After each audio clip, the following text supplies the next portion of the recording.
നമുക്ക് തിരുവെഴുത്തുകളിലേക്ക് തിരി. സനാതനനായ ദൈവത്തെ ഞാൻ വാഴ്ത്തുന്നു, സ്തുതിക്കുന്നു.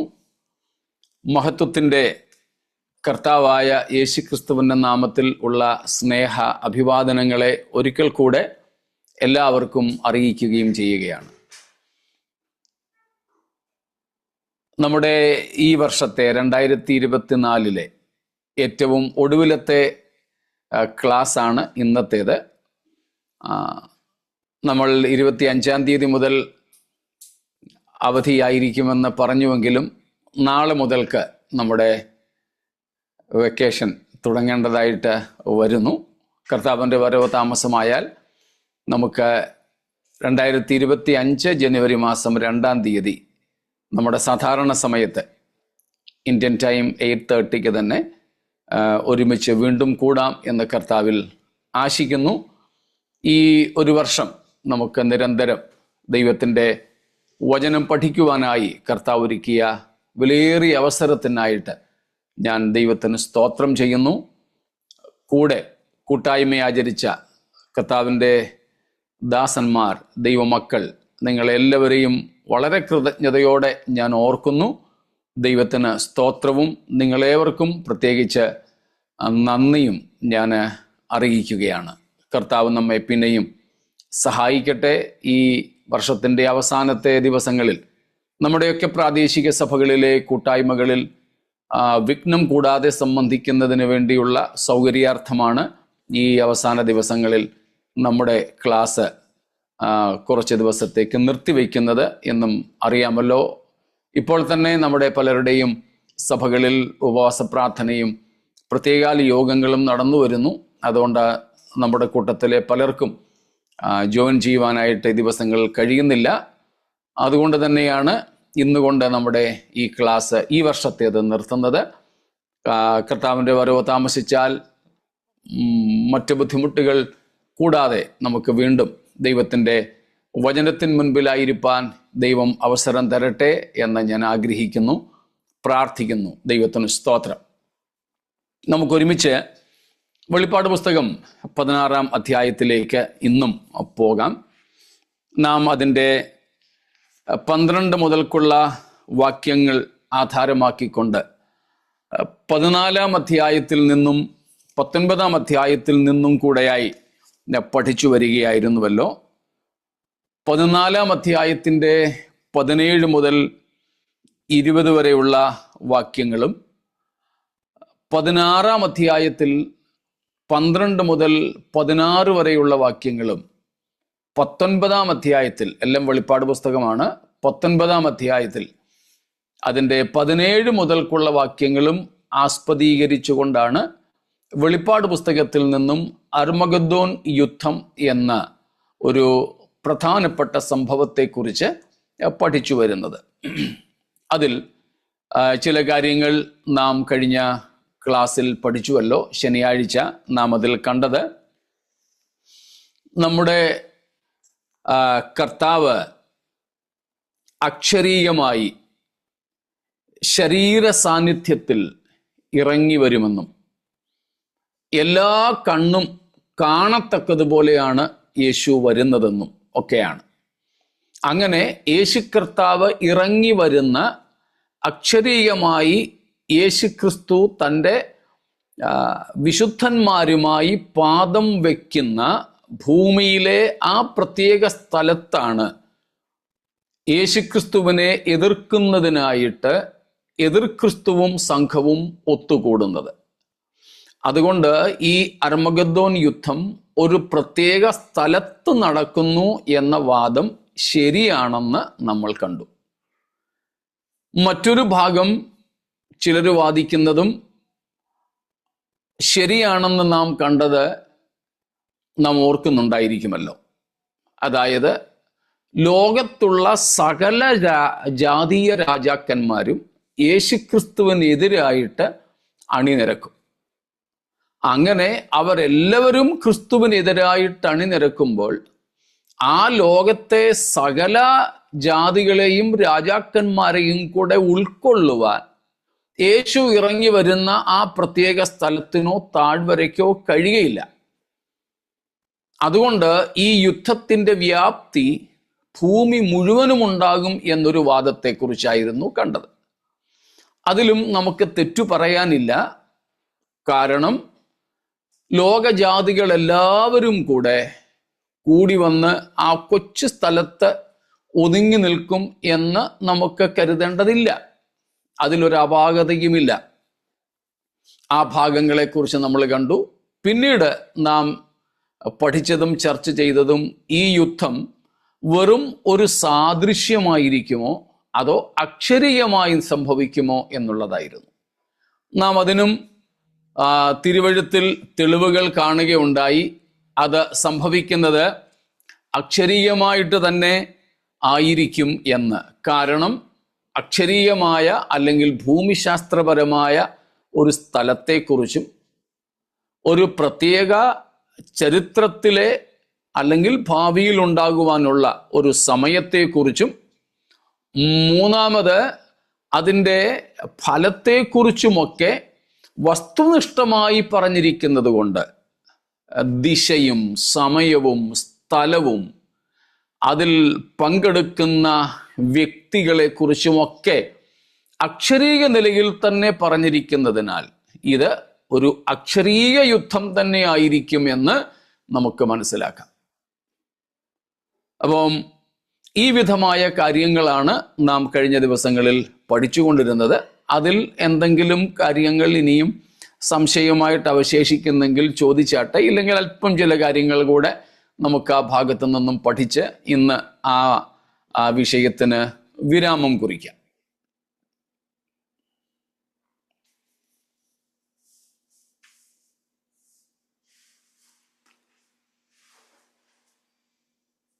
ചോദ്യങ്ങൾ ഒന്നുമില്ലെന്ന് കരുതുന്നു.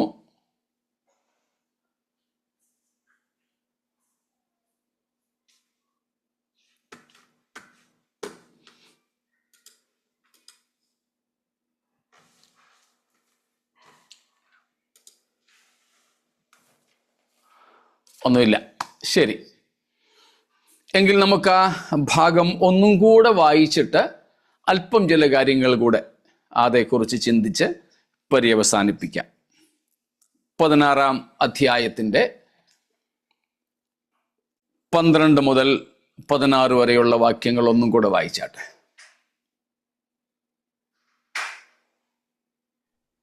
The sixth angel poured out his bowl on the great river Euphrates, and its water was dried up, to prepare the way for the kings from the east.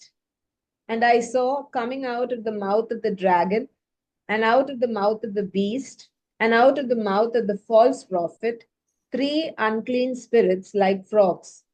For they are demonic spirits, performing signs, who go abroad to the kings of the whole world, to assemble them for battle on the great day of God the Almighty. Behold, I am coming like a thief. Blessed is the one who stays awake, keeping his garments on, that he may not go about naked and be seen exposed. And they assemble there at the place that in Hebrew is called Armageddon.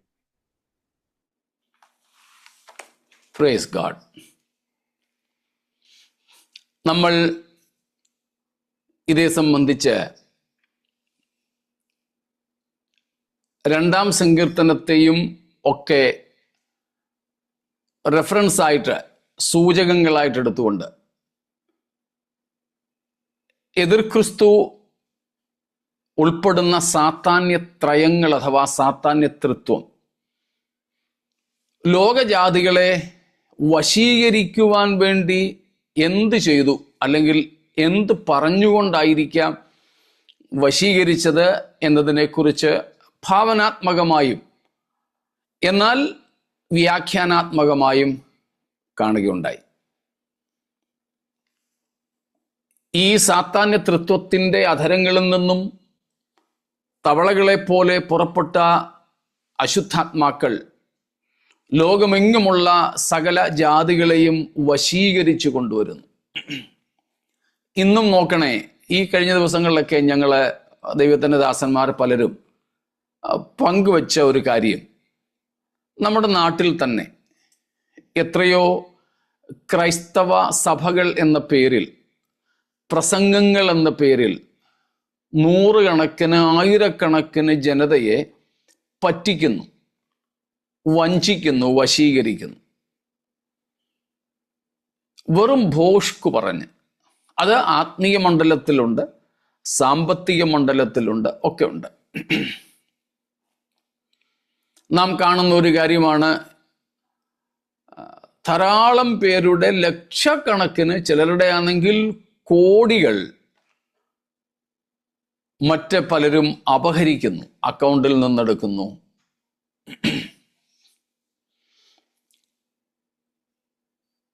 അപ്പം ഇങ്ങനെ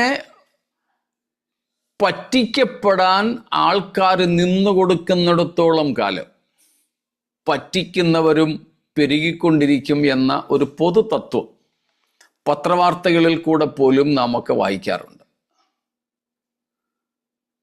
digital arrest എന്നൊക്കെ പറഞ്ഞുകൊണ്ട് ആൾക്കാരെ മുൾമുനയിൽ നിർത്തുന്നത്, ഹോട്ടലിൽ മുറിയെടുത്തിട്ട് വസ്ത്രം പോലും മുഴുവനും അഴിച്ച് പൂർണ്ണ നഗ്നരായി ഈ കള്ളന്മാരുടെ മുമ്പിൽ, വീഡിയോയ്ക്ക് മുമ്പിൽ നിന്നു കൊടുക്കുന്നത്, അക്കൗണ്ടിൽ കിടക്കുന്ന കാശ് മുഴുവനും ഈ വഞ്ചകന്മാരുടെ അക്കൗണ്ടിലേക്ക് ട്രാൻസ്ഫർ ചെയ്ത് കൊടുക്കുന്നതൊക്കെ നമുക്ക് പരിചയമായ കാര്യം. അതിന് പറയുന്ന സംഗതിയാണ്, വഞ്ചിക്കപ്പെടാൻ വേണ്ടി നമ്മൾ നിന്നു കൊടുക്കുന്നിടത്തോളം നമ്മളെ വഞ്ചിക്കാൻ ഇഷ്ടം പോലെ ആൾക്കാരുണ്ട്. ഇത് നമ്മുടെ മുമ്പിൽ കണ്ടുകൊണ്ടിരിക്കുന്നു. ഇതിൻ്റെ ഒരു ഉയർന്ന രീതിയായിരിക്കും ഈ അർമഗദ്ദോൻ യുദ്ധത്തിലേക്ക് ലോക ജാതികളെ അല്ലെങ്കിൽ ജാതീയ രാജാക്കന്മാരെ വശീകരിച്ച് ഈ ദുരാത്മാക്കൾ കൊണ്ടുവരുന്നത്. അവർ പറയും, ഞങ്ങൾ ഈ സാത്താന്യതൃത്വം, സാത്താൻ അവിടെ മുൻപിൽ വെളിപ്പെടുന്നില്ല. ജനം കാണുന്നത് എതിർ ക്രിസ്തുവിനെയും കള്ളപ്രവാചകനെയും മാത്രമാണ്. പക്ഷേ അവരിൽ പ്രവർത്തിക്കുന്നതും അവരെ ഉദ്ദീപിപ്പിക്കുന്നതും ഒക്കെ സാത്താനാണെന്ന് നമുക്കറിയാം. അപ്പോൾ അങ്ങനെയുള്ള സംഗതികളിൽ ഈ ജനം അറിയാതെ തന്നെ സാത്താന്റെ വ്യാപാര ശക്തിക്ക് അധീനരായിട്ട് തീരുകയാണ്. അവർ ഇവരെ പറഞ്ഞ് മനസ്സിലാക്കിക്കാനായിട്ട് ശ്രമിക്കുന്നത്, യേശുക്രിസ്തുവിൻ്റെ ഒന്നാമത്തെ വരവിൽ ഞങ്ങൾ അവനെ തടയാൻ ശ്രമിച്ചു, അതിൻ്റെ ഭാഗമായിട്ട് ഞങ്ങൾ അവനെ ക്രൂശിച്ചു കൊന്നു, അവനെ കല്ലറയിൽ ഞങ്ങൾ അടക്കി. ഇങ്ങനെയൊക്കെയുള്ള വീരവാദങ്ങൾ ഈ മനുഷ്യരോടൊരു പക്ഷേ ഈ സാത്താന്യതൃത്വം പറയും. എന്നാൽ അതുകൊണ്ടും അവനെ പൂർണ്ണമായും ഒതുക്കാൻ കഴിഞ്ഞില്ല. ഈ പ്രാവശ്യം നമുക്ക് യാതൊരു കാരണവശാലും ഇനിയും അവൻ തലപൊക്കാത്തതുപോലെ നമുക്കവനെ പരാജയപ്പെടുത്തണം. അതിന് ഞങ്ങളുടെ കൈകൾക്ക് നിങ്ങൾ ശക്തി പകരുക എന്ന് പറഞ്ഞുകൊണ്ടാണ് ഈ ലോകജാതികളെ മുഴുവനും വശീകരിച്ചെടുക്കുന്നത്. പക്ഷേ ഇവിടെയെല്ലാം നമുക്ക് അറിയാവുന്ന ഒരു കാര്യം, യേശുക്രിസ്തുവിൻ്റെ ഒന്നാമത്തെ വരവിലോ യേശുവിൻ്റെ രണ്ടാമത്തെ വരവിലോ ഒക്കെ ആകട്ടെ, ക്രിസ്തുവിനെ തടയാനും തോൽപ്പിക്കുവാനും പിശാചും അവൻ്റെ സംഘങ്ങളും കൂടെ നടത്തുന്ന സകല പരിശ്രമങ്ങളും വിജയിക്കുന്നുവോ പരാജയപ്പെടുന്നുവോ?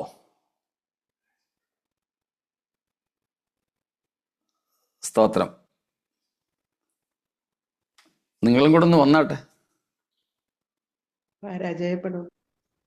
പരാജയപ്പെടുന്നു. ഇനിയും അതിനെ മറ്റൊരു തരത്തിൽ തന്നെ പറയാം, ആ പദ്ധതികൾ വിജയിക്കുന്നുവെന്നാകട്ടെ. തൽക്കാലം നമുക്ക്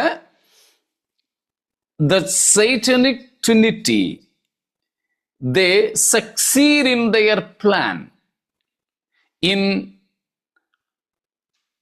blocking the way of the Messiah.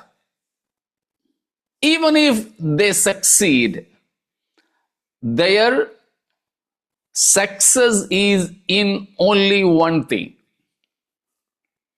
സാത്താനും കൂട്ടരും ക്രിസ്തുവിനോടുള്ള എതിർപ്പിൽ വിജയിക്കുന്നു എന്ന് നമുക്ക് തൽക്കാലം അങ്ങ് സമ്മതിച്ചു കൊടുക്കാം. അങ്ങനെയാണെങ്കിൽ അവർ വിജയിക്കുന്നത് ഏത് വിഷയത്തിലാണ്? ദൈവത്തിൻ്റെ അനാദി നിർണയം പൂർത്തീകരിക്കുന്ന വിഷയത്തിൽ ദൈവത്തെ ഈ സാത്താൻ ഈ പരിപാടികളിലൂടെ സഹായിക്കുക മാത്രമാണ് ചെയ്യുന്നത്,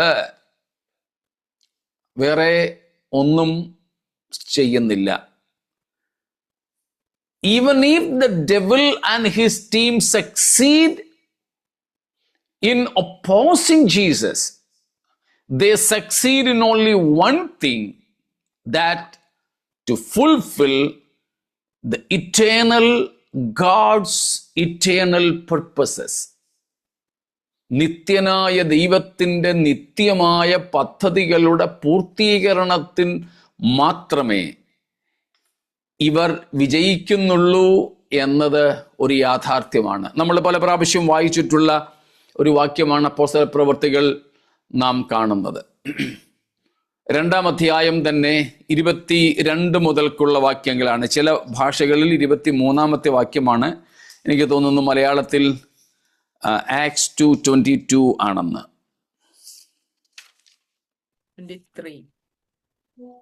23 തന്നെയാണോ മലയാളത്തിലും? ഓക്കെ, 23 തന്നെ വായിച്ചാട്ടെ. നസറനായ യേശുവിനെ ദൈവം തന്റെ സ്ഥിര നിർണയത്താലും മുന്നറിവിനാലും ഏൽപ്പിച്ചിട്ട്, അതല്ലേ ഉദ്ദേശിക്കുന്നത്? അതെ അതെ. നിങ്ങൾ അവനെ അധർമ്മികളുടെ കൈയാൽ തറപ്പിച്ചു കൊന്നു. ദൈവമോ മരണപാശങ്ങളെ അഴിച്ചിട്ട് അവനെ ഉയർത്തെഴുന്നേൽപ്പിച്ചു. മരണം അവനെ പിടിച്ചു വെക്കുന്നത് അസാധ്യമായിരുന്നു. സ്തോത്രം. അവിടെ നമ്മൾ കണ്ടു യേശുക്രിസ്തുവിൻ്റെ ക്രൂശീകരണവും മരണവുമെല്ലാം സാത്താൻ ഒരുക്കിയ പദ്ധതി ആയിരുന്നുവോ അല്ലായിരുന്നുവോ? അല്ല, സാത്താൻ ഒരുക്കിയ പദ്ധതി അല്ല. പകരം ക്രിസ്തുയേശുവിൻ്റെ ക്രൂശീകരണവും കഷ്ടാനുഭവങ്ങളും മരണ അടക്ക പുനരുത്ഥാനങ്ങളുമെല്ലാം ദൈവത്തിൻ്റെ അനാദി നിർണയപ്രകാരമുള്ള കാര്യങ്ങൾ ആയിരുന്നു. സ്തോത്രം. അതല്ല എഴുതിയിരിക്കുന്നത്. സ്തോത്രം. ദൈവം നിയമിച്ച പുരുഷൻ, അല്ലെ ദൈവം കാണിച്ചു കൊടുത്ത പുരുഷനായി നസറായനായ യേശുവിനെ ദൈവം തൻ്റെ സ്ഥിര നിർണയത്താലും മുൻ അറിവിനാലും ഏൽപ്പിച്ചിട്ട്, സ്ഥിര നിർണയം. How is it in English?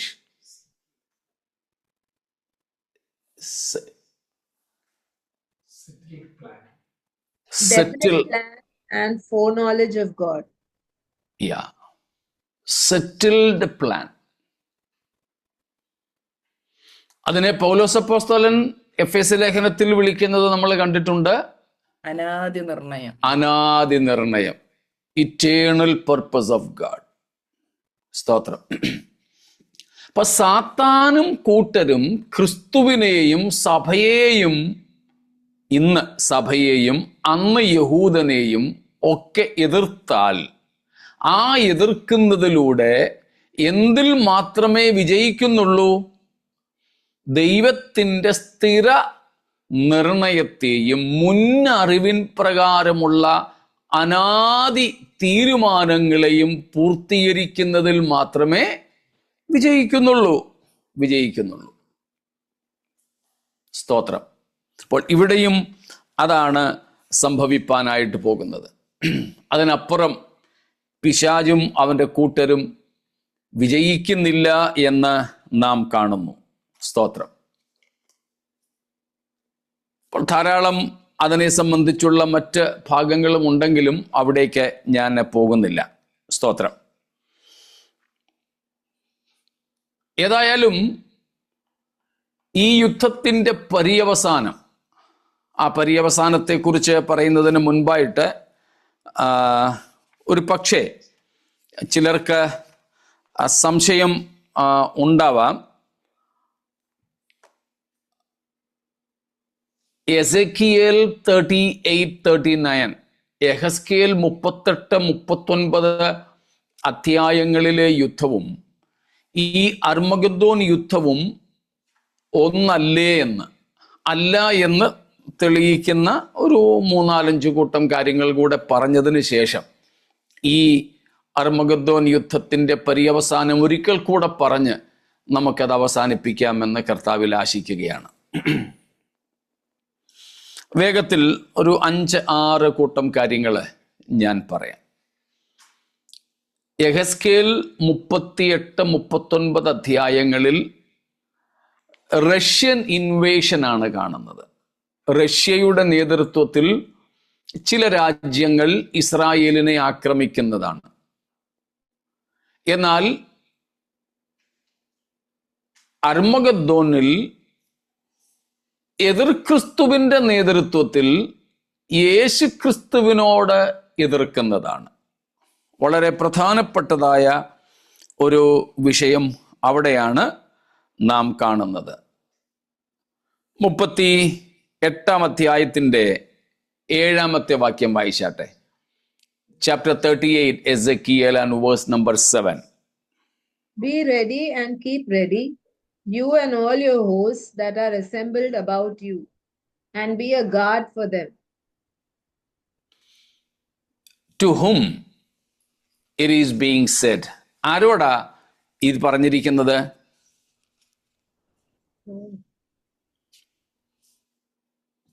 ഗോഗിനെ കുറിച്ചില്ലേ? അതിന്റെ ആദ്യത്തെ വാക്യം കൂടെ വായിച്ചോളൂ. The word of the Lord came to me, Son of man, set your face toward Gog of the land of Magog, the chief prince of Meshech and Tubal, and prophesy against him. Gogh Magog എന്നിവിടെ കാണുന്നു. അതും വെളിപ്പാട് 20-ാം അധ്യായത്തിലെ Gogh മാഗോഗുമായിട്ടും കൂട്ടിയിണക്കരുത്. ഇവിടെ എടുത്തു പറയുന്നുണ്ട്. ആരാണ്? Meshech, Rosh, Meshech, Tubal എന്നിവരുടെ പ്രഭുവായി മാഗോഗ് ദേശത്തിലെ ഗോഗിന്റെ നേരെ. ഇത് ഉൽപ്പത്തി 10-ാം അധ്യായത്തിന്റെ അടിസ്ഥാനത്തിൽ, as per Genesis chapter 10, where we see how the nations of the world or the races of the world divided. ഭൂമിയിലെ മനുഷ്യവർഗം പിരിഞ്ഞുപോയതിനെ സംബന്ധിച്ച് ഉൽപ്പത്തി 10-ാം അധ്യായത്തിൽ നാം വായിക്കുന്നതുമായി ബന്ധപ്പെട്ട് ഇത് റോഷ്, മേശേക് എന്നൊക്കെ പറയുന്നത് ഇന്നത്തെ റഷ്യയുമായി ബന്ധപ്പെട്ടതാണ്. അപ്പോൾ ഇവിടുത്തെ ലീഡർ എന്ന് പറയുന്നത്, അതാണ് നാം 7-ാമത്തെ വാക്യത്തിലുമൊക്കെ കണ്ടത്. 1-ാമത്തെ അല്ലെ 2-ാമത്തെ വാക്യം മുതൽ താഴോട്ട് പറഞ്ഞു വരികയാണ്. അവിടുത്തെ യുദ്ധത്തിന്റെ നേതൃത്വം വഹിക്കുന്നത് റഷ്യയാണ്. അതുകൊണ്ടാണ് അതിനെ റഷ്യൻ ഇൻവേഷൻ എന്ന് വിളിക്കുന്നത്. റഷ്യയുടെ ഒരു ആക്രമണമാണ് അവിടെ സംഭവിക്കുക. എന്നാൽ ഇവിടെ അർമഗദ്ദോനിലെ യുദ്ധത്തിന്റെ നേതൃത്വം ആരാണെന്ന് നമ്മൾ കണ്ടു. 16-ാം അധ്യായത്തിൽ നിന്നും, വെളിപ്പാട് 16-ൽ നിന്നും 19-ൽ നിന്നും നാം കണ്ടു കഴിഞ്ഞ കാര്യമാണ്. അവിടുത്തെ നേതൃത്വം ആരാ വഹിക്കുന്നത്? Antichrist or the beast, എതിർ ക്രിസ്തു അല്ലെങ്കിൽ മൃഗം ആണ്. അപ്പൊ രണ്ടിൻ്റെയും നേതൃത്വം തമ്മിലുള്ള വ്യത്യാസം നമുക്കിവിടെ കാണാം. 2-ാമത്തെ വ്യത്യാസം, യെഹെസ്കേൽ 38-39 അധ്യായങ്ങളിൽ അവിടെ പങ്കെടുക്കുന്ന, ആ യുദ്ധത്തിൽ പങ്കെടുക്കുന്ന രാജ്യങ്ങളുടെ ഏകദേശ രൂപരേഖ, ആ രാജ്യങ്ങളുടെ പേര് വിവരങ്ങൾ നമുക്കുണ്ട്. 38:4 മുതൽക്കുള്ള വാക്യങ്ങളിൽ നമുക്ക് അത് കാണുവാനായിട്ട് സാധിക്കുന്നുണ്ട്.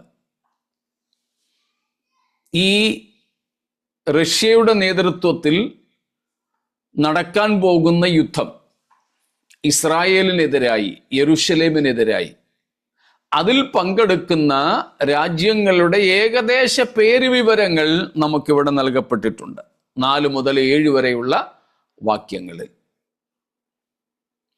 എന്നാൽ അവിടെ എണ്ണപ്പെട്ട ചില രാഷ്ട്രങ്ങൾ മാത്രമേ ഉള്ളൂ. റഷ്യയുടെ സഖ്യകക്ഷികളെന്ന് വേണമെങ്കിൽ വിളിക്കാം. ചിലതിനെക്കുറിച്ചൊക്കെയുള്ള ചിത്രീകരണം ഇപ്പോൾ തന്നെ നമുക്ക് വ്യക്തമായിട്ടുണ്ട്. ഇനിയും ഇപ്പോൾ നമുക്ക് അറിഞ്ഞുകൂടാത്ത മറ്റ് പല രാഷ്ട്രങ്ങളും അവരുടെ കൂടെ ഒരുപക്ഷെ കൂടിയേക്കാം. എന്നാൽ അർമഗദ്ദോൻ യുദ്ധത്തിൽ ക്രിസ്തുവിനെതിരായിട്ട് അണിനിരക്കുന്നവരുടെ പേര് വിവരങ്ങൾ ചോദിച്ചാൽ എണ്ണപ്പെട്ട ചില രാജാക്കന്മാർ മാത്രമേ ഉള്ളൂ? അല്ല. നാം 16:13-14 വാക്യങ്ങളിൽ നിന്ന് കണ്ടു കഴിഞ്ഞു. ഭൂമിയിലുള്ള സകല ജാതികളെയും അഥവാ രാജാക്കന്മാരെയും ദൈവത്തിനെതിരായിട്ട് വശീകരിച്ചു കൊണ്ടുവരുന്നു. അപ്പം രണ്ടിൻ്റെയും കൂടെ വ്യത്യാസം കണ്ടോ? The whole world or the kingdoms of this world will join the Armageddon battle against Christ. Whereas Ezekiel 38 and 39, the Russian invasion will be involved by or with only a handful kingdoms or nations. വിരലിൽ എണ്ണാവുന്ന അങ്കുലി പരിമിതമായിട്ട് എന്നൊക്കെ നമ്മൾ പറയുന്നത് പോലെ ചുരുക്കം രാഷ്ട്രങ്ങൾ മാത്രമാണ് യെഹെസ്കേൽ 38-39 Russian ആക്രമണത്തിൽ പങ്കാളികളാകുന്നതെങ്കിൽ നാം വെളിപ്പാടിൽ കാണുന്ന അർമഗദ്ദോൻ യുദ്ധത്തിലെ പങ്കാളിത്വം അതിൽ സകല രാഷ്ട്രങ്ങളും ഉൾപ്പെടുന്നുണ്ട്. സെഖരിയാവ് 12:8 വാക്യവും കൂടെ അതോട് ചേർത്ത് വായിച്ചോളൂ. Zechariah 12 and verse number 3 you can read.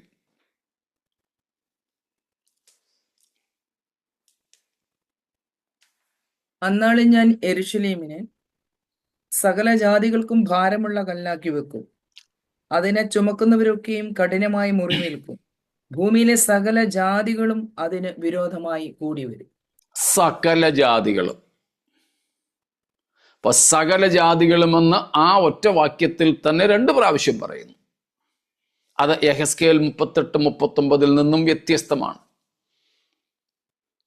മൂന്നാമത്തെ തെളിവ്, ഇത് രണ്ടും രണ്ടാണെന്നുള്ളതിന് മൂന്നാമത്തെ തെളിവ്, യെഹെസ്കേൽ 38:6 വാക്യം. എസെക്കിയേൽ 38:6.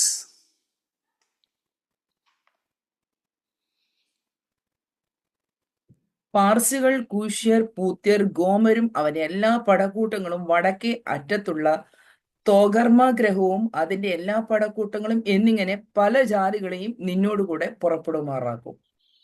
എന്ന് വെച്ചാൽ ഇവരെല്ലാവരും വടക്കൻ രാജ്യങ്ങളാണ്.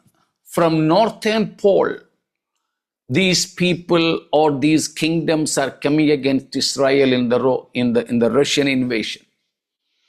റഷ്യൻ ആക്രമണത്തിൽ വടക്കു നിന്നുമുള്ള രാജ്യങ്ങളാണ് റഷ്യയുടെ നേതൃത്വത്തിൽ വരുന്നത്. വടക്കു നിന്നുള്ളവർ മാത്രമാണ്. അതേസമയം അർമഗദ്ദോനിലോ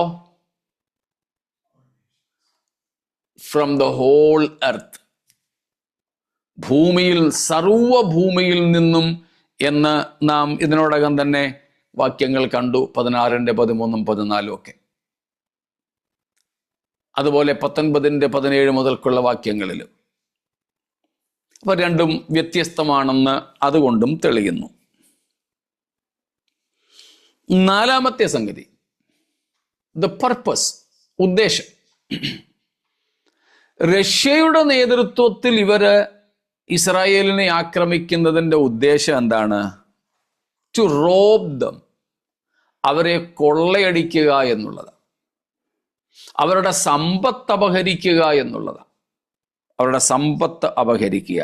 യെഹെസ്കേൽ 38:11-12, 38 verses 11 and 12. മതിലില്ലാത്ത ഗ്രാമങ്ങളുള്ള ദേശത്ത് ഞാൻ ചെല്ലും. കൊള്ളയിടേണ്ടതിനും കവർച്ച ചെയ്യേണ്ടതിനും ശൂന്യമായി കിടന്നിട്ട് വീണ്ടും നിവാസികളുള്ള സ്ഥലങ്ങൾക്ക് നേരെയും ജാതികളുടെ ഇടയിൽ നിന്ന് ശേഖരിക്കപ്പെട്ടും കന്നുകാലികളെയും ധനത്തെയും സമ്പാദിച്ചും ഭൂമിയുടെ മധ്യേ വസിച്ചും ഇരിക്കുന്ന ഒരു ജനത്തിന് നേരെയും കൈ നീട്ടേണ്ടതിനും ഒട്ടൊഴിയാതെ മതിലും ഓടാമ്പലും കതകും കൂടാതെ നിർഭയം വസിച്ച് സ്വൈര്യമായിരിക്കുന്നവരുടെ നേരെ ഞാൻ ചെല്ലും എന്ന് നീ പറയും. എത്ര കൃത്യമായിട്ടാ ഇസ്രായേലിനെ കുറിച്ച് പറഞ്ഞിരിക്കുന്നത്. എന്തിനു വേണ്ടിയാ? കൊള്ളയിടാൻ, ടു റോബ്, ടു ലൂട്ട്. അവരുടെ സമ്പത്താണ് ഇവരുടെ ലക്ഷ്യം. സമ്പത്ത്. പ്രത്യേകിച്ച് ഇപ്പം നമുക്കറിയാം, റഷ്യയൊക്കെ യുദ്ധം ചെയ്ത് പാപ്പരാകുന്ന സമയമാണ്. യുദ്ധം ചെയ്യാൻ സൈന്യം പോലും ഇല്ലെന്നാണ് പറയുന്നത്. നമ്മുടെ ഇന്ത്യയിൽ നിന്നും മലയാളികൾ ഉൾപ്പെടെ പിടിച്ചുകൊണ്ട് പോയിട്ട് യുദ്ധമുഖത്ത് വിട്ട റഷ്യയാണത്. നോർത്ത് കൊറിയ എന്നുള്ളവരെ യുദ്ധത്തിന് ഇറക്കിയിട്ടുണ്ട്. ഇപ്പൊ കഴിഞ്ഞ ആഴ്ച പുടിൻ പറഞ്ഞത് നിങ്ങളൊക്കെ കേട്ട് കാണും, വായിച്ചു കാണും. ഞാനും വായിച്ചു പത്രത്തിൽ. യുക്രൈനുമായിട്ടുള്ള യുദ്ധം നിർത്തലാക്കാൻ ട്രംപുമായിട്ട് ചർച്ചയ്ക്ക് തയ്യാറാണെന്ന്. ലക്ഷ്യം എന്താണെന്ന് കൃത്യമായിട്ട് നമുക്കറിയില്ല. എങ്കിൽ കൂടെ അപ്പോഴാണ് പല വാർത്താ മാധ്യമങ്ങളും ഈ കാര്യങ്ങളൊക്കെ പറഞ്ഞത്. സൈന്യബലം പോലും ഇല്ലാതായിക്കൊണ്ടിരിക്കുന്നു, പാപ്പരാകുന്നു. ഇപ്പൊ കൊള്ളയിടുക എന്ന ലക്ഷ്യമാണ് റഷ്യയുടെ നേതൃത്വത്തിൽ ഇസ്രായേലിനെ ആക്രമിക്കുന്നതിന് പിൻപിൽ. അതേസമയം അർമഗദ്ദോൻ യുദ്ധത്തിലെ ലക്ഷ്യം എന്താ? കൊള്ളയിടുക എന്നുള്ളതാണോ?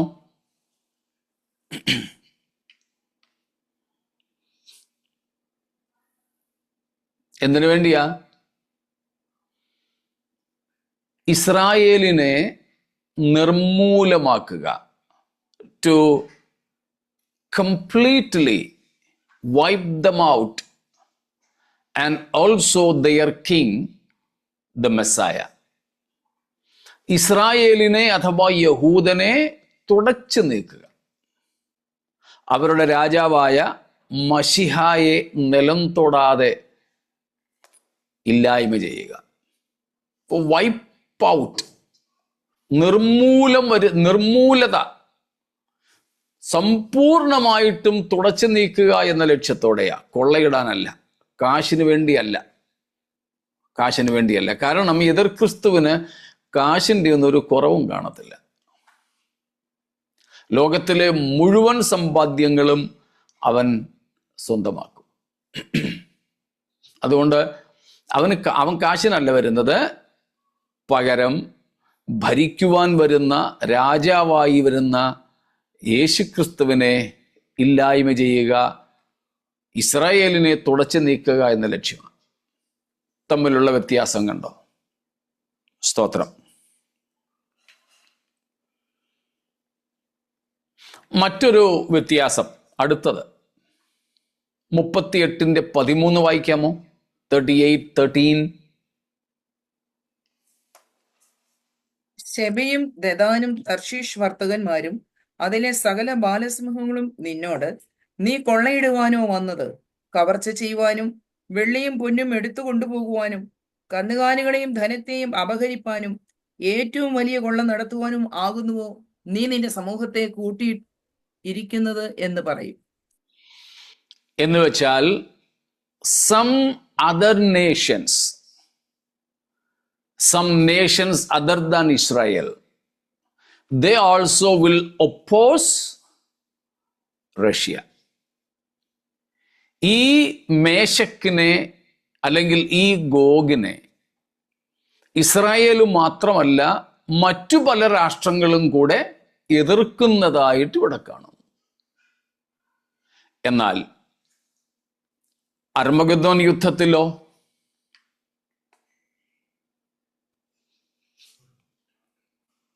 അർമഗദ്ദോൻ യുദ്ധത്തിൽ എങ്ങനെ സംഭവിക്കുമോ?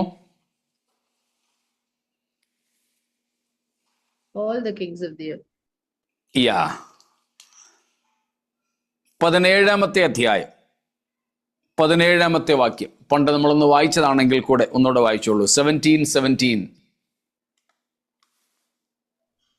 For God has put it into their hearts to carry out his purpose by being of one mind and handing over their royal power to the beast until the words of God are fulfilled. ഈ ലക്ഷ്യങ്ങൾ പൂർത്തീകരിക്കുന്നത് വരെ എതിർ ക്രിസ്തുവിനോടൊത്ത് ഒരേ അഭിപ്രായമുള്ളവരായി, ഒരേ മനസ്സോടെ, ഐക്യതയിൽ തികഞ്ഞവരായി, തങ്ങളുടെ അധികാരവും പോലും കൈമാറുവാൻ തയ്യാറായിട്ട് എതിർ ക്രിസ്തുവിന് ഐക്യദാർഢ്യം പ്രഖ്യാപിച്ചുകൊണ്ട് നിൽക്കുന്നവരെയാണ് കാണുന്നത്. അർമഗദ്ദോൻ യുദ്ധത്തിൽ എതിർ ക്രിസ്തുവിനോട് എതിരിടുന്ന ഒരു സമൂഹത്തെ നാം കാണുന്നില്ല. അതേസമയം യെഹെസ്കേൽ 38-39 ഇസ്രായേലിനോട് യുദ്ധം ചെയ്യുവാൻ വരുന്ന ഗോഗിനെയും മറ്റും എതിർക്കുന്ന മറ്റ് രാജ്യങ്ങളെ നാം കാണുന്നു. വ്യത്യാസം മനസ്സിലായല്ലോ? So there will be no opposition for Antichrist when he will be getting ready to battle against Jesus Christ in the battle of Armageddon. ഈ വ്യത്യാസവും മനസ്സിലായല്ലോ? ഒരു കാര്യം കൂടെ പറഞ്ഞ ഭാഗം നമുക്ക് നിർത്താം. ഈ രണ്ടിൻ്റെയും അവസാനം എങ്ങനെയായിരിക്കും എന്നുള്ളതാണ്. രണ്ടിൻ്റെയും അവസാനം, the end of the Russian invasion will be destruction by calamities and catastrophes, whereas the Armageddon will come to an end by directly an intervention from Jesus the Lord. യെഹെസ്കേലിൽ നമ്മൾ കാണുന്ന ഗോഗിന്റെ യുദ്ധം, ഇസ്രായേലിനോടുള്ള റഷ്യയുടെ ആക്രമണം, പ്രകൃതിക്ഷോഭങ്ങൾ കൊണ്ടാണ് നിലയ്ക്കുന്നത്, അല്ലെങ്കിൽ ദൈവം പ്രതികാരം ചെയ്യുന്നത്. 38-ന്റെ 21-22 വാക്യങ്ങൾ വായിച്ചാലും 38 verses 21 and 22. ഞാൻ എന്റെ സകല പർവ്വതങ്ങളോടും അവന്റെ നേരെ വാളെടുപ്പാൻ കൽപ്പിക്കും എന്ന് യഹോവയായ കർത്താവിന്റെ അരുളപ്പാട്. ഓരോരുത്തന്റെ വാൾ അവനവന്റെ സഹോദരന് വിരോധമായിരിക്കും. ഞാൻ മഹാമാരി കൊണ്ടും രക്തം കൊണ്ടും അവനെ ന്യായം വിധിക്കും. ഞാൻ അവന്റെ മേലും അവന്റെ പടക്കൂട്ടങ്ങളുടെ മേലും അവനോട് കൂടെയുള്ള സകല ജാതികളുടെ മേലും പെരുമഴയും വലിയ ആലിപ്പഴവും തീയും ഗന്ധകവും വർഷിപ്പിക്കും. പ്രകൃതിക്ഷോഭങ്ങളാണ് അവരെ പിന്തിരിപ്പിക്കുവാൻ ദൈവം ഉപയോഗിക്കുന്നത്. അതേസമയം അർമഗദ്ദോൻ യുദ്ധത്തിൽ സംഭവിക്കുന്നതോ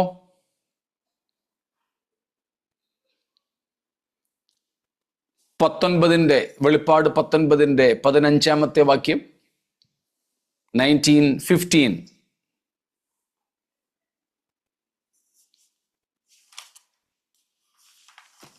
ജാതികളെ വെട്ടുവാൻ അവന്റെ വായിൽ നിന്ന് മൂർച്ചയുള്ള വാൾ പുറപ്പെടുന്നു. അത് തന്നെ നാം 19-ാമത്തെ അധ്യായത്തിൻ്റെയും അവസാനത്തെ വാക്യത്തിൽ കാണുന്നുണ്ട്. ശേഷിച്ചവരെ കുതിരപ്പുറത്തിരിക്കുന്നവന്റെ വായിൽ നിന്ന് പുറപ്പെടുന്ന വാൾ കൊണ്ട് കൊന്ന് അവരുടെ മാംസം തിന്നു സകല പക്ഷികൾക്കും തൃപ്തി വന്നു.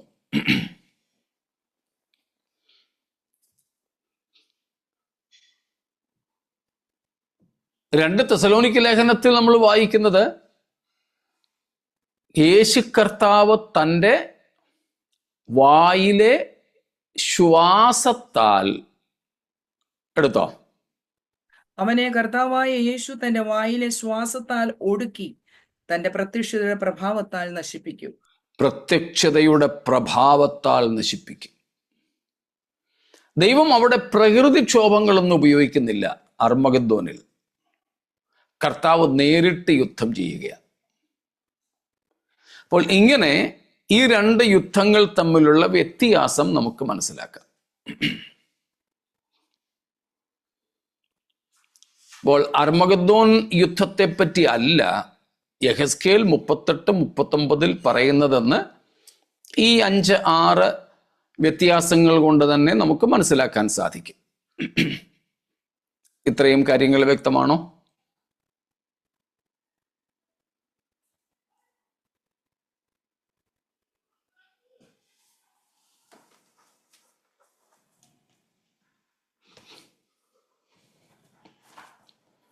എങ്കിൽ നമുക്കതിൻ്റെ അവസാന ഭാഗങ്ങളിലേക്ക് വരാം. അതും കൂടെ പറഞ്ഞ് നമുക്ക് നിർത്താം. നാം പറഞ്ഞു നിർത്തുവാനായിട്ട് ആഗ്രഹിക്കുന്നത് ഈ യുദ്ധത്തിൻ്റെ അന്തിമമായ പര്യവസാനമാണ്. നമ്മത് കണ്ടു കഴിഞ്ഞ കാര്യമാണ്. എങ്കിൽ കൂടെ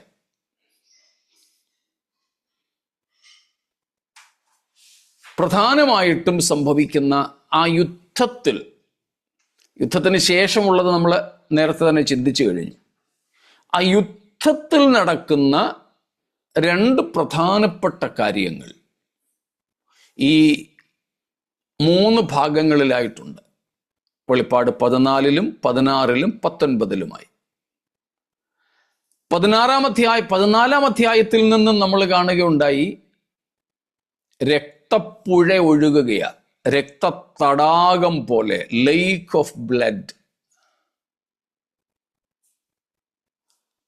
it will run or it will flow for miles and miles together. ഏറെ മൈലുകൾ ദൂരെ വരെ പൊങ്ങി ഒഴുകുന്ന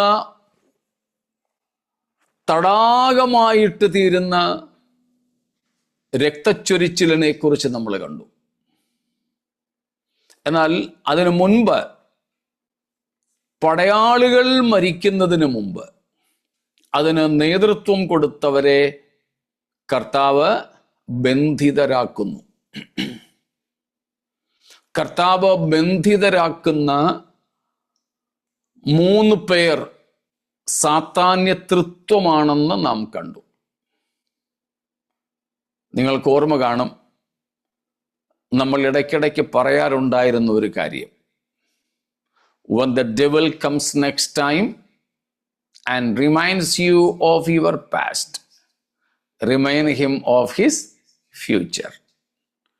പിശാച് അടുത്ത തവണ വന്ന് നിങ്ങൾക്ക് നിങ്ങളുടെ ഭൂതകാലം ഓർമ്മപ്പെടുത്തുമ്പോൾ നിങ്ങൾ അവൻ്റെ ഭാവി കാലം ഓർമ്മപ്പെടുത്തുക. അതിലെ പ്രധാനപ്പെട്ട 2-3 ഭാഗങ്ങളാണ് വെളിപ്പാട് പുസ്തകം 12-ാമത്തെ അധ്യായം, വെളിപ്പാട് പുസ്തകം നമ്മളിപ്പോൾ പഠിച്ചുകൊണ്ടിരിക്കുന്ന ഭാഗങ്ങൾ, വിശേഷിച്ച് 19-ാമത്തെ അധ്യായം, അർമഗദ്ദോൻ യുദ്ധവുമായി ബന്ധപ്പെട്ടത്, പിന്നെ 20-ാമത്തെ അധ്യായം. ഈ 3 അധ്യായങ്ങൾ വെളിപ്പാട് പുസ്തകത്തിൽ നിന്ന് നാം പഠിച്ചാൽ സാത്താൻ്റെ അന്തിമമായ പരാജയം നമുക്ക് മനസ്സിലാകും. പ്രത്യേകിച്ച് ദൈവസഭ എടുക്കപ്പെട്ടതിന് ശേഷം മഹാപീഡനത്തിൻ്റെ മധ്യകാലം മുതൽ നിത്യത തുടങ്ങുന്നതിന് തൊട്ടു മുൻപ് വരെയുള്ള 1000 ചില്ലുവാനം വർഷങ്ങൾ കൊണ്ട് സംഭവിക്കേണ്ട പ്രധാനപ്പെട്ട 3-4 സംഭവങ്ങൾ 12-ാമത്തെ അധ്യായത്തിൽ നിന്നും നമ്മൾ പഠിച്ചു. The devil will be defeated and will be limited in time and space. പിശാച് പരാജിതനാവുകയും സ്ഥല കാലങ്ങളിലായി പരിമിതപ്പെടുകയും ചെയ്യും എന്ന് നമ്മൾ പഠിച്ചു കഴിഞ്ഞതാണ്. 2, നാം ഇപ്പോൾ പഠിച്ചുകൊണ്ടിരിക്കുന്ന അർമ്മഗദ്ദോൻ യുദ്ധവുമായി ബന്ധപ്പെട്ട് പിശാചിന്റെ പ്രധാനപ്പെട്ട ആളത്വങ്ങളായ എതിർ ക്രിസ്തുവും കള്ളപ്രവാചകനും ജീവനോടെ ബന്ധിതരായിത്തീരുന്നു അർമ്മഗദ്ദോൻ യുദ്ധത്തിൽ. അവരാണ് ക്യാപ്റ്റനും വൈസ് ക്യാപ്റ്റനും. പക്ഷേ ഇരുവരെയും യുദ്ധം തുടങ്ങുമ്പോഴേക്കും തന്നെ കർത്താവ് പിടിച്ചു കെട്ടുന്നു, ബന്ധിതരാക്കുന്നു, ഒന്നും ചെയ്യാൻ കഴിയാത്തവരായി മാറുന്നു. മൂന്നാമത്തേതാണ് 20-ാം അധ്യായം 1 തൊട്ട് 3 വരെ നാം അറിയുന്നത് പോലെ പിശാചിനെ 1000 ആണ്ടേക്ക് ചങ്ങലയിടുന്നു, അല്ലെങ്കിൽ അഗാധ കൂപത്തിൽ ബന്ധിക്കുന്നു. 4-ാമത്തേതാണ് അതിൻ്റെ 7 മുതൽക്കുള്ള വാക്യങ്ങളിൽ, 20-ാം അധ്യായത്തിൻ്റെ 7 മുതലുള്ള വാക്യങ്ങളിൽ അന്തിമമായ പരാജയം. പിശാചിനെ നമ്മുടെ കർത്താവ് തോൽപ്പിച്ച് നരകപ്പൊയ്കയിലേക്ക് തള്ളുന്നു. ഈ 4 സംഭവങ്ങൾ ഭാവിയിൽ സംഭവിപ്പാനിരിക്കുന്നതാണ്. ഇതെല്ലാം കൂടെ ചേർത്ത് വെച്ചുകൊണ്ടാണ് പൗലോസ് ലീഹ റോമർ 16:20 പറഞ്ഞത്. നമുക്ക് പരിചയമുള്ള വാക്യമാണല്ലോ, എന്നാലും ഒന്ന് വായിക്കുന്നത് സുഖകരമാണ്. സ്തോത്രം. 16:20 റോമൻസ്. സമാധാനത്തിന്റെ ദൈവമോ വേഗത്തിൽ സാത്താനെ നിങ്ങളുടെ കാൽ കീഴെ ചതച്ചു കളയും. സ്തോത്രം.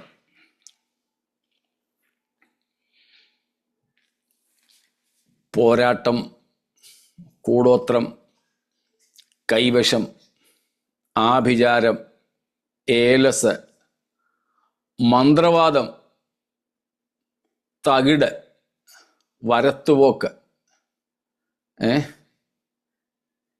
ഈ ദിവസങ്ങളിലും എനിക്ക് അങ്ങനെ കുറേ കാര്യങ്ങൾ കഴിഞ്ഞ ഏതാനും ദിവസങ്ങൾ ഒരു 4-5 ദിവസങ്ങൾ കൊണ്ട് ഇത്തരം കുറേ കാര്യങ്ങൾ ഒരു ഇടവേളയ്ക്ക് ശേഷം കേൾക്കാനായിട്ട് സാധിച്ചു. അതുകൊണ്ടും കൂടെ ഞാൻ ഇതൊക്കെ കൂടെ പറഞ്ഞത്.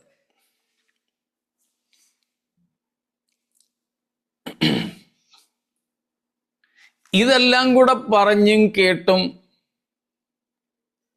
പിശാചിനെ പേടിച്ച് ഒതുങ്ങിക്കൂടാതെ ഈ ഭാഗങ്ങളൊക്കെ നമ്മളിപ്പോൾ പറഞ്ഞ വെളിപ്പാട് പുസ്തകം 12, 19, 20 അധ്യായങ്ങളൊക്കെ ആ ഭാഗങ്ങളിൽ പറഞ്ഞിരിക്കുന്ന പിശാചിന്റെ അന്ത്യത്തെക്കുറിച്ചുള്ള വിഷയങ്ങളൊക്കെ മനസ്സിലാക്കി ധൈര്യത്തോടെ മുൻപോട്ട് പോകുവാൻ ഞാൻ ദൈവമക്കളെ പ്രബോധിപ്പിക്കുകയാണ്. സ്തോത്രം. അവൻ എത്ര ശക്തനായിരുന്നാലും, പിശാച് എത്ര ശക്തനും എത്ര ജ്ഞാനിയുമായിരുന്നാലും, അവൻ സർവജ്ഞാനിയല്ലാത്തതുകൊണ്ട് നമ്മുടെ ഹൃദയ വിചാരങ്ങളെ അറിയാൻ അവന് കഴിയില്ല. നമ്മുടെ കൂട്ടത്തിൽ നിന്ന് തന്നെ കഴിഞ്ഞ ഒരു ദിവസം ചോദ്യം വന്നിരുന്നു.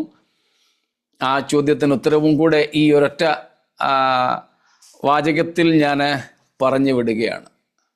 അവൻ ജ്ഞാനിയാണ്, പക്ഷേ സർവജ്ഞാനിയല്ല. സർവജ്ഞാനിയല്ല. സ്തോത്രം. എന്നാൽ അവൻ ജ്ഞാനിയാണെങ്കിലും സർവജ്ഞാനി അല്ലാത്തത് കൊണ്ട് പിശാചിന് നമ്മുടെ ഹൃദയത്തിൻ്റെ വിചാരങ്ങളെ അറിയാൻ സാധ്യമല്ല. ഊഹാപോഹങ്ങളൊക്കെ ചിലപ്പോൾ പറഞ്ഞു പിടിപ്പിക്കും. അത് ചിലതൊക്കെ വിജയിച്ചെന്ന് വിരിക്കും ഒരു പരിധി വരെ. അതിപ്പം വിജയിച്ചില്ലെങ്കിലും അവന് നാണമൊന്നുമില്ലാത്തവനാണ്. അതുകൊണ്ട് അവൻ പറഞ്ഞത് നടന്നില്ലെന്ന് വിചാരിച്ച് അവന് വലിയ പ്രശ്നമൊന്നുമില്ല. അതുകൊണ്ട് അവൻ അങ്ങ് പറയും.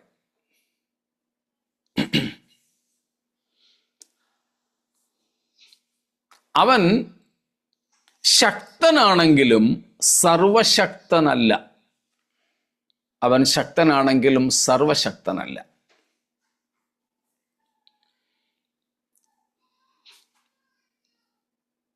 അപ്പം പിശാചിൻ്റെ പരിമിതികളെക്കുറിച്ച് മനസ്സിലാക്കി, അവൻ്റെ പരാജയങ്ങളെക്കുറിച്ച് പഠിക്കുന്നത് കർത്താവിൽ കൂടുതൽ ആശ്രയിക്കുന്നതിനും വിശ്വസിക്കുന്നതിനും പിശാചിനെ ഭയപ്പെടാതിരിക്കുന്നതിനും കാരണമാകും. ഇവിടെ അർമഗദ്ദോൻ യുദ്ധത്തിന്റെ അവസാനത്തിലും അതാണ് സംഭവിപ്പാൻ പോകുന്നത്. പിശാചിനെ ബന്ധിച്ച് അഗാധ കൂപത്തിലേക്ക് ഇടുന്നു 1000 ആണ്ടേക്ക്. പിന്നെ അല്പകാലത്തേക്കും കൂടെ അവനെ അഴിച്ചുവിടും. എന്നാൽ അവൻ ഉപയോഗിക്കുന്ന എതിർ ക്രിസ്തുവിനെയും കള്ളപ്രവാചകനെയും ജീവനോടെ പിടിച്ച് ഒരുപക്ഷെ വേറെ ഒരു വിസ്താരം നടത്തേണ്ട ആവശ്യമില്ലാത്തതുപോലെ അവരെ എന്ത് ചെയ്യുന്നു? നിത്യ അഗ്നിയിലേക്ക് തള്ളുന്നു.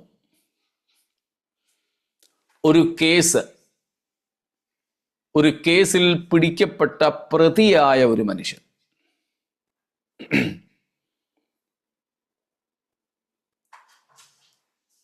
he is one who is an accused. His crime is not proven. അവന്റെ തെറ്റ് തെളിയിക്കപ്പെട്ടിട്ടില്ല. പ്രതിയ. അവനെ കോടതിയിൽ ഹാജരാക്കുന്നു. മജിസ്ട്രേറ്റിന്റെ മുമ്പിൽ അവന്റെ മേൽ ആരോപിക്കപ്പെടുന്ന തെറ്റോ അതിനേക്കാൾ വലിയ ഒരു തെറ്റോ ന്യായാധിപന്റെ മജിസ്ട്രേറ്റിന്റെ മുൻപിൽ വെച്ച് തന്നെ അവൻ ചെയ്യുന്നു. അവനെ കയ്യോടെ കോടതി നേരിട്ടിടപെട്ട് ബന്ധിക്കുന്നു. ആ കേസിൽ വേറെ എന്തെങ്കിലും തെളിവുകളുടെ ആവശ്യമുണ്ടോ? അവനെ കുറ്റം വിധിക്കാൻ വേറെ ഒരു തെളിവും വേണ്ട, വേറെ ഒരു സാക്ഷിയും വേണ്ട. കോടതി നേരിട്ട് കണ്ടതാണ്. അതുകൊണ്ട് വിസ്താരം കൂടാതെ തന്നെ അയാളെ ശിക്ഷ വിധിക്കാൻ കോടതിക്ക് സാധിക്കും. ഇതുപോലെ ന്യായാധിപനായ ക്രിസ്തുവാണ് ഇപ്പോൾ മഹത്വത്തോടെ പരിവാര സമേതം ഇറങ്ങി വന്നിരിക്കുന്നത്. എതിർ ക്രിസ്തുവിലും കള്ളപ്രവാചകനിലും ഒത്തിരി കുറ്റം ആരോപിക്കപ്പെട്ടിട്ടുണ്ട്. എന്നാൽ ആ കുറ്റങ്ങളെല്ലാം കൂടെ ചുമത്തി അവരെ ഇരുവരെയും വിസ്തരിക്കേണ്ട ആവശ്യം പോലും ഇല്ലാത്തതുപോലെ ന്യായാധിപനോട് നേരിട്ട് എതിരിടുവാൻ ഇവർ ഇറങ്ങി വരുന്നു. ന്യായാധിപൻ തന്നെ നേരിട്ട് അവരെ അറസ്റ്റ് ചെയ്യുന്നു. ഇവിടെ എന്തിൻ്റെ ആവശ്യം പോലും വരുന്നില്ല? ഹിയറിങ്ങിൻ്റെ, ട്രയലിൻ്റെ ആവശ്യം, വിസ്താരത്തിൻ്റെ ആവശ്യം പോലും വരുന്നില്ല. അതുകൊണ്ട് ന്യായാധിപൻ കയ്യോടെ അവരെ പിടിച്ച് നേരിട്ട് എവിടേക്ക് വിടുന്നു? നിത്യാഗ്നിയിലേക്ക്, നരകാഗ്നിയിലേക്ക്. അതാണ് ഇവിടെ സംഭവിക്കുന്നത്. മനസ്സിലായോ? മറ്റു മനുഷ്യരെ എല്ലാം കർത്താവ് എങ്ങനെ ചെയ്യുന്നത്? നേരിട്ട് വിസ്തരിച്ചിട്ടാണ് അവരെ വിടുന്നത്. എന്നാൽ ഇവരെ രണ്ടുപേരെയും നരകത്തിലേക്ക് തള്ളുവാൻ വേണ്ടിയിട്ട് വിസ്തരിക്കുന്നില്ല. ജീവപുസ്തകത്തിൽ പേരുണ്ടോ എന്ന് പരിശോധിക്കുന്നില്ല. ഇല്ലെന്ന് അവിടെ തെളിയിച്ചു കൊടുക്കുന്നില്ല. കാരണം അതിൻ്റെ ഒന്നും ആവശ്യമില്ലാത്തതുപോലെ ന്യായാധിപന് കൺകൊണ്ട് കാണുവാൻ കഴിയുമളവിൽ ഇവർ ന്യായാധിപനെതിരായിട്ട് തന്നെ അണിനിരന്നു. അതുകൊണ്ട് അവരെ ജീവനോടെ നരകത്തിലേക്ക് തള്ളുന്നു. ഓർമ്മ കാണും, here is the inauguration of hell. സ്തോത്രം. നരകത്തിൻ്റെ ഉദ്ഘാടനം ഇവിടെ സംഭവിക്കുന്നു. പിശാചിനെ 1000 ആണ്ടേക്ക് ബന്ധിക്കുന്നു അഗാധ കൂപത്തിൽ. അവനെ പിന്നെയും അല്പകാലം കൂടെ അടിച്ചുവിടണം. അവൻ്റെ പാപം അതുകൊണ്ടും തികയുന്നില്ല. അവൻ്റെ പാപം പൂരിപ്പിക്കാൻ അല്പകാലം കൂടെ വേണം. അതുകൊണ്ട് അവനെ ഒന്നും കൂടെ അഴിച്ചുവിടും. അത് 20-ാം അധ്യായത്തിൽ നമ്മൾ കാണുന്നുണ്ട്.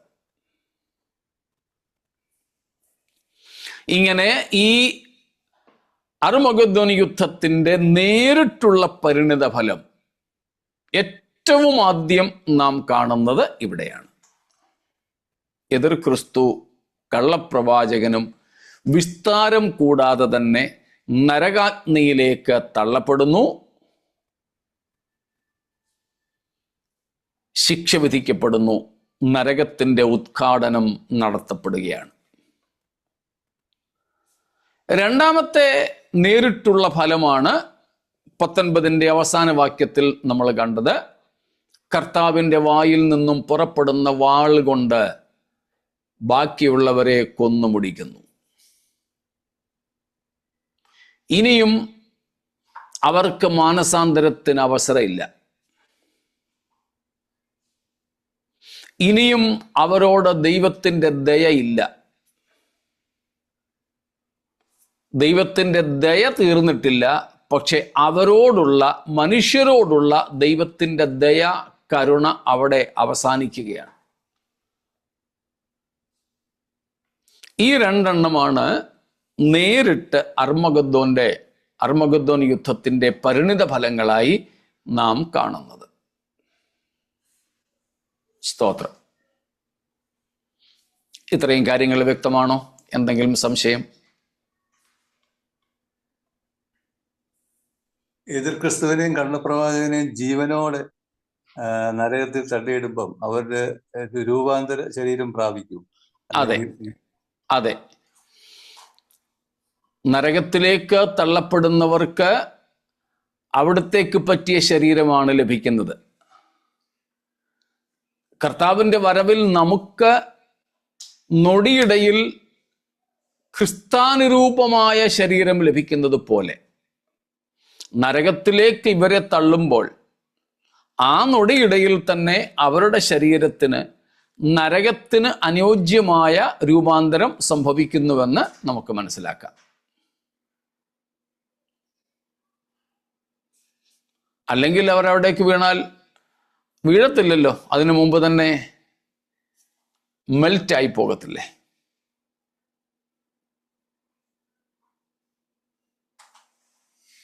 എല്ലാ ദുഷ്ടന്മാർക്കുമുള്ള ശരീരം തന്നെയല്ലേ അത്? അതെ. അവിടെ നരകത്തിലേക്ക് തള്ളപ്പെടുന്നവർക്കെല്ലാം ലഭിക്കുന്ന ശരീരം ഒരേ നിലവാരത്തിലുള്ളതാണ്. ശിക്ഷകൾക്ക് വ്യത്യാസമുണ്ട്, എന്നാൽ ശരീരത്തിന് അതിൻ്റെ ഘടനയ്ക്ക് വ്യത്യാസമില്ല. കാരണം എത്ര കടുത്തതോ ഏറ്റവും ലഘുവായതോ ആയ ശിക്ഷ, ലഘു എന്ന് പറയുമ്പോൾ അവിടുത്തെ ഏറ്റവും ലഘുവായതിൻ്റെ തീവ്രത നാം മനസ്സിലാക്കണം, നരകത്തിലേത്. അപ്പോൾ നരകത്തിലേക്ക് തള്ളപ്പെടുന്ന ഒരു സാധാരണ വ്യക്തി തുടങ്ങി പിശാചിൻ്റെ ശരീരം വരെ ഉള്ളത് നരക അഗ്നിയിൽ ഒരിക്കലും അൻഹിലേറ്റ് ആകാത്ത, ഇല്ലാതായി തീരാത്ത, അപ്പോൾ തന്നെ കത്തി ജ്വലിക്കുവാൻ കഴിയുന്ന, പീഡ അനുഭവിപ്പാൻ കഴിയുന്ന തരത്തിലെ ശരീരമാണ്. എല്ലാവരുടെയും ശരീരം അങ്ങനെ തന്നെയായിരിക്കും. ശിക്ഷയുടെ കാഠിന്യത്തിന് വ്യത്യാസം ഉണ്ടാവും.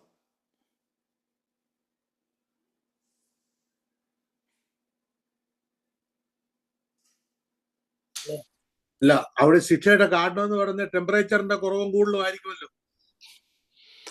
ടെമ്പറേച്ചറിൻ്റെ മാത്രമായിരിക്കത്തില്ല,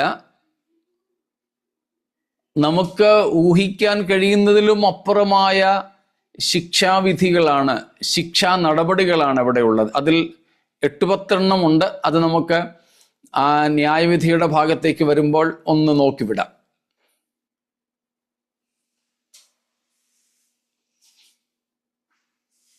ആ പീഡ, ആ ചൂട് മാത്രമല്ല അതിലുള്ളത്. പീഡയുടെ പല വശങ്ങളുണ്ട്. എല്ലാമൊന്നും നമുക്ക് പറയാനോ ഗ്രഹിക്കാനോ ഒക്കുന്നതല്ല. നമ്മുടെ കാര്യം യോഹന്നാൻ പറയുന്നത് പോലെ, 1 യോഹന്നാൻ 3:2 ഇപ്പോൾ നമ്മൾ ദൈവമക്കളാണ്, ഇന്നതാകുമെന്ന് ഇതുവരെ പ്രത്യക്ഷമായിട്ടില്ല. ഇപ്പം നമ്മൾ തന്നെ എന്ത് പ്രാപിപ്പാൻ പോകുന്നു എന്നുള്ളതിൻ്റെ ഒരു പൂർണ്ണ രൂപം നമുക്കറിയില്ല, വെളിപ്പെട്ടിട്ടില്ല. പിന്നെ ഇത്രയും അറിയാം, നമ്മൾ അവനോട് സദൃശന്മാരാകും എന്നതുപോലെ തന്നെ നരകത്തിലേക്ക് തള്ളപ്പെടുന്നവരുടെ ശിക്ഷാവിധിയുടെ തീവ്രത നമ്മൾ ചിന്തിക്കുന്നതിനും അപ്പുറമാണ്. അതിൻ്റെ പൂർണ്ണയളവിൽ ഗ്രഹിക്കുന്നതിനോ അതിനെ വിവരിക്കുന്നതിനോ ഇന്ന് നമുക്ക് സാധ്യമല്ല. എന്നാൽ കുറച്ച് കാര്യങ്ങളൊക്കെ നമുക്ക് മനസ്സിലാക്കുവാൻ കഴിയുന്നതുമുണ്ട്, പരിധിയിൽ വെച്ചുകൊണ്ട്. അത് നമുക്ക് ന്യായവിധി എന്ന വിഷയത്തിലേക്ക് വരുമ്പോൾ കൈകാര്യം ചെയ്യാം.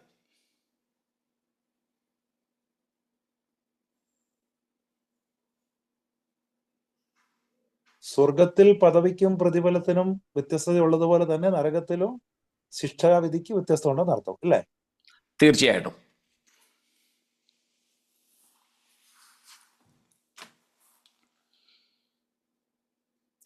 ചൂടിൻ്റെ കൂടുതലുണ്ട്, ഇരുട്ടിൻ്റെ കൂടുതലുണ്ട്, സ്ഥലത്തിൻ്റെ പരിമിതികളുണ്ട്. ഇങ്ങനെ ഒത്തിരി കാര്യങ്ങൾ അവിടെ ഉണ്ടാവും.